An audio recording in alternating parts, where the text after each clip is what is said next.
আসসালামু আলাইকুম। মূলত একটা এই মুহূর্তে ভিডিও রেকর্ড করতেছি অনেক দিন পরে। আমার ক্যামেরা অ্যাঙ্গেল ঠিক না, যেহেতু মোবাইল দিয়ে আপলোড করে করতেছি। তো অবশ্য মানে ভিডিওটা যেহেতু লং ফর্মে ভিডিও ফর্মেটে আপলোড করবো, এই ক্ষেত্রে আসলে মানে এইভাবে রেকর্ড করা হচ্ছে। আর মূলত একটা অ্যানাউন্সমেন্ট দেওয়ার জন্য আমার চ্যানেলে প্রায় 15,000 সাবস্ক্রাইবার হয়েছে। এটা খুব মানে হইতেছে, 4 জন বাকি আছে। তো আলহামদুলিল্লাহ, এটা খুশির সংবাদ। কিন্তু এরপরে যে সমস্যা, এটা হলো যে আমার চ্যানেলে একটা কপিরাইট স্ট্রাইক খাইছি। ওয়াইআরএফ এর মানে ইয়াশরাজ ফিল্মের একটা ভিডিও ক্লিপ আপলোড করার কারণে ওইটা দিয়ে আমার একটা মানে এখানে কোনো ভিডিও ক্রেডিট দেওয়া হয় না, বা যে কোনো কারণে ওনারা একটা স্ট্রাইক গেছে ওই ওনার। তো ওই ক্ষেত্রে আমার মানে চ্যানেলে 81 দিনের জন্য মানে স্ট্রাইকটা থাকবে। আর চ্যানেলে কোনো মানে ভিউ অ্যাড হইতেছে না, যত পরিমাণ ভিউ মানে একটা নির্দিষ্ট জায়গায় থামে আছে, ওইটা অ্যাড হইতেছে না, কিন্তু সাবস্ক্রাইবার বা লাইক এগুলো বাড়তেছে।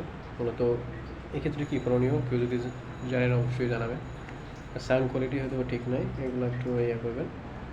আর মূলত চ্যানেলে তো 3 স্ট্রাইক খেলে চ্যানেল ডাউন হয়ে যায়, এক্ষেত্রে একটু মানে টেনশনে আছি, সবাই জানাবেন। চ্যানেলটা তো আলহামদুলিল্লাহ আস্তে আস্তে গ্রো হইতেছে, এই পর্যায়ে একটা মানে স্ট্রাইক খাওয়া তো অনেক কঠিন,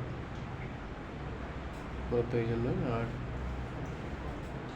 কীভাবে মানে স্ট্রাইকটা থেকে মানে ইয়া করা যায়, এটা একটু জানাবেন অবশ্যই।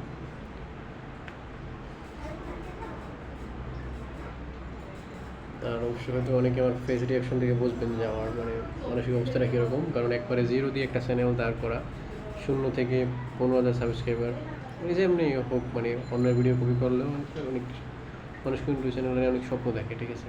তো সেটা একটু জানাবেন যে কী অবস্থা। হয়তো আমার ফেস রিয়াকশন এইভাবে এত মানে